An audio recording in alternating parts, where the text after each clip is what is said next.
Last time I did an Everly update, things were horrific, to put it lightly.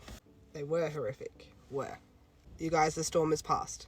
I don't feel like the weight of the world is on my shoulders right now, which I have felt for probably at least 6 to 8 weeks now. Whilst I'm not naive to the fact that that doesn't mean that the seizures are gone forever or anything like that, I just feel more peace that maybe we'll go back to one a month.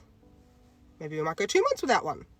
I don't know. I just don't feel like I have to be on already all of the time for the first time in ages. Really quick recap if you missed my last update. I changed 3 different epilepsy meds in a 14-day time frame, and it really hit Everly quite hard. Watching her go through the side effects, and yeah, it was brutal. It was. She just didn't feel herself. She opted to lay down all of the time. She wasn't really chatting or walking, and then she sort of started to stop eating, which was a little bit nervy. She was also having extreme tummy pain. Extreme. We had an appointment with Peg Clinic earlier this week. This week, on Monday, she had speech, key worker, and physio. On Tuesday, she had a gastro Peg Clinic appointment. On Wednesday, I think we didn't have anything. Did we? I can't remember. We might have. On Thursday, she went for blood tests, and she also had an appointment with the complex care at RCH, their dietitian and speechy. So it's been a busy week to say the least. But the Peg Clinic wants us to see them next week when we go in for a neurology appointment, so we're going to do that so they can assess the Peg. So we're still not doing feed or anything through that. You want to know why she was having extreme tummy pain? I think I worked it out. It is the most typical reason, and when you're a medical mum, typical things that I would have thought of with my older 2 girls isn't really something I think about all that often now, unless it's obvious. We're conditioned and programmed to think of the worst case scenario or all of the medical reasons or disability reasons as to why things might be happening. Everly's been chewing her teats on her bottles, which I knew, and like you could see there was like the split was a little bit bigger, but I didn't think much of it until I really inspected them after we tried everything and she was still having tummy pain and I couldn't work out why. There's holes down the sides too. So when she was drinking her milk, it must have been like a fountain and she was drinking way too quickly, giving her tummy pain. And because she has hypertonia, she really struggles with her intestines and muscles and being able to move things. So bought new teats, tummy pain stopped. What a boring explanation. I love it. I hope that's the reason. We did try and reintroduce feed 2 days ago and she was showing signs of having a little bit of tummy pain again. So again, we're just going to wait and see if it's the Peg. If we rule out the Peg, then we can try other things, and then we need to see our paediatrician at RCH to see if maybe she's got some other tummy things going on and how we can help her with that. Eating Cheetos, noodles and hot dogs probably wouldn't be helping her scenario. She ate carrot for dinner last night. On purpose. I know. Take a minute. I know. I needed at least an hour.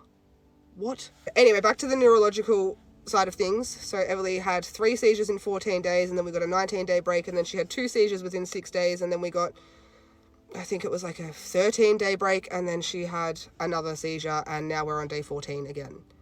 So it's slowing. It's not great, but it's slowing. By this point, the Fintepla increase will be well and truly in her system.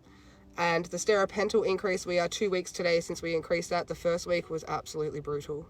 We were seeing she was starting to have behaviours again, like she was hitting and like pulling hair and stuff, which she hasn't done in ages since the zonisamide, and it's definitely her way of saying like, I am really uncomfortable, help me. Unfortunately, there's nothing I could do to help her. We just had to wait it out. She needed Panadol most days, if not multiple times a day. But for the last 2 days, thankfully, she hasn't needed Panadol at all. So we are on the up. She was running around, playing with her sisters last night, which she hasn't done for quite a while. And it's just, my mama heart just feels like it's going to burst. Although she was so bad last week and over the weekend, I sent the email to Complex Care on Monday saying, I'm seeing some pretty scary signs here. We're not at the point yet that I would panic and bring her in. But I am seeing some familiar signs of when she was over-sedated last time. It's only been 9 days, but I just thought I would let you know. Do you want any bloods or anything done ahead of our appointment in a week and a half? I can go and get them done beforehand. Also, what do I do if it gets worse? Of course, I sent that email Monday morning, and the team quickly got back to me, told me I should wean this med and up this med and what to do if she did get worse or was sleeping more. And then I got home from picking up the girls from school, and little Miss Everly had the best day. And Tuesday, she had the best day. And we went out and she got to play. We went out for lunch, and it tends to push me right to the brink of sanity and then bring it right back. Right to the brink of panic attack and then bring it right back. She just likes to make sure I'm paying attention, you know? I'm just so overjoyed to report like she's doing well. She's doing really well. And a few months ago, I think the video is pinned at the top of my page, I knew a storm was coming. I even rearranged my house. I knew that we were in for a really rocky few weeks, if not months. I could feel it.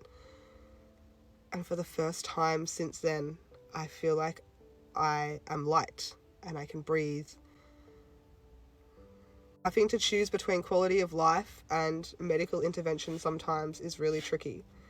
And having to wait it out just to see if it helps is really disheartening, and it really hurts. It does.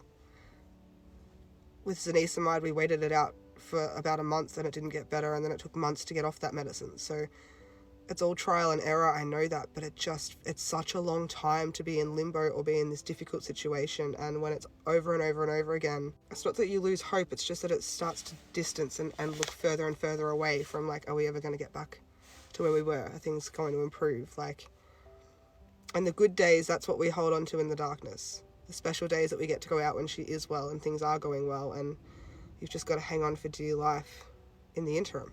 For the first time in ages, Everly's doing well, which in turn means that I feel whole, because normally everything else in my life is doing okay and tracking along nicely, but Everly's not, and it just feels, I feel so torn. So to have everything sort of coming together, my health is great, my older girls are doing really well, it's so nice. And like, I know it's not going to last forever, and that might be a negative outlook to some people, but I don't want to be naive and be like, oh, this is it, we're going to be great forever, because you have a lot further to fall. But recognizing that and knowing, you know what, this is a good period and we need to hold on to it and be present and value it for everything it is, because the storms will come again, but not right now. Not right now. Anyway, it is my absolute pleasure to be bringing you a positive update, not something that is the same all of the time. And whilst there's still heaps of crap going on for Everly, she's happy and she's physically moving around again, and she's not miserable and crying or hurting she's happy. It's a beautiful sight to see.